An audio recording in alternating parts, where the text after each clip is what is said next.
प्यारे बच्चों, हिंदी की कक्षा में आप सभी बच्चों का स्वागत है।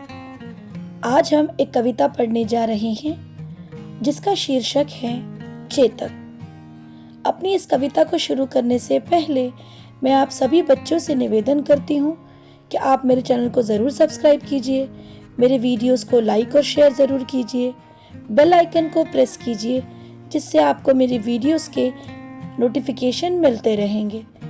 आप सभी का बहुत बहुत धन्यवाद अपने प्यार और सहयोग के लिए।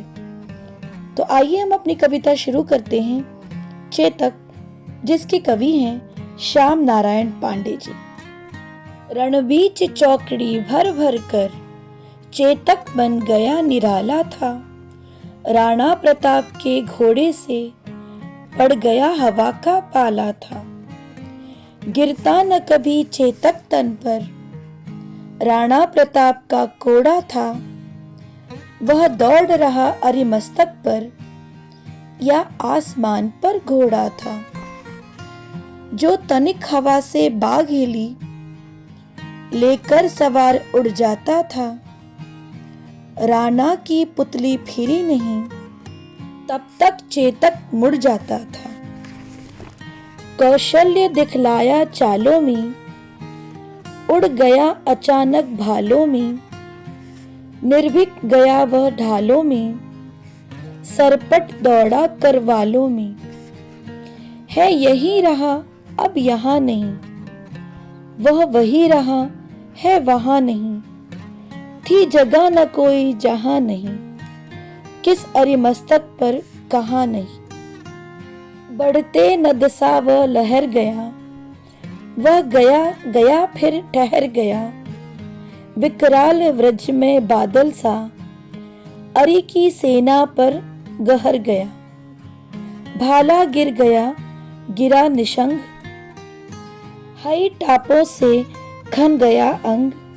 बैरी समाज रह गया दंग, घोड़े का ऐसा देख रंग। प्यारे बच्चों, कवि ने अपनी इस कविता चेतक में ऐतिहासिक पात्र राणा प्रताप के घोड़े चेतक का चित्रण किया है, जो आकाश से बातें करता है, साधारण होते हुए भी विशिष्ट है, आज्ञाकारी है। यह कविता साहस, वीरता, निडरता एवं देश प्रेम की भावना से ओतप्रोत है। चेतक राणा प्रताप का घोड़ा था।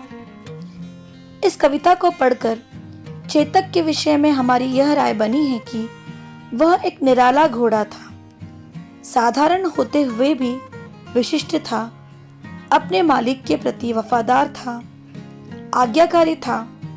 चेतक की दौड़ अनोखी थी, युद्ध के मैदान में वीरता दिखाता था, मालिक की रक्षा करता था। युद्ध के मैदान में चेतक अपनी पूरी फुर्ती दिखाता था। वह चौकड़ी भर भर कर तेज दौड़ता था, इतना तेज जाता था मानो हवा से बातें करता हो। उसकी इस अनोखी चाल को देखकर शत्रु भी हैरान हो जाते थे। युद्ध में पूरी वीरता दिखाता था, शत्रु पर टूट पड़ता था, शत्रु के माथे को जख्मी कर देता था, कभी यहाँ और कभी वहाँ दिखाई पड़ता था।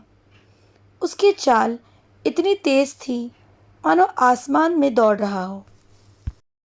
कवि ने चेतक के बारे में ये बताया है कि यदि चेतक की लगाम कभी हवा से भी हिल जाती थी तो वह उसे अपनी सवार का संकेत जानकर सरपट दौड़ने लगता था। जब तक राणा की आंखें एक तरफ से दूसरी तरफ घूमती थी तब तक वह दौड़कर दूसरी तरफ पहुंच जाता था। उसकी चाल में उसकी निपुणता स्पष्ट दिखाई देती थी। जब राणा और उसकी सेना युद्ध में शत्रु का सामना करती थी तो वह तलवारों और भालों के बीच दौड़ दौड़कर अपने मालिक की रक्षा करता था। बिना डरे तलवारों ढालों के सामने दौड़ता रहता था। युद्ध के मैदान में जब भाले, तलवारें और तरकश गिरते थे तो घोड़े की टापों से दुश्मन के अंग जख्मी हो जाते थे। चेतक भी घायल जख्मी होकर युद्ध के मैदान में डटा रहता था और उसकी यह वीरता निपुणता देखकर शत्रु भी हैरान रह जाते थे।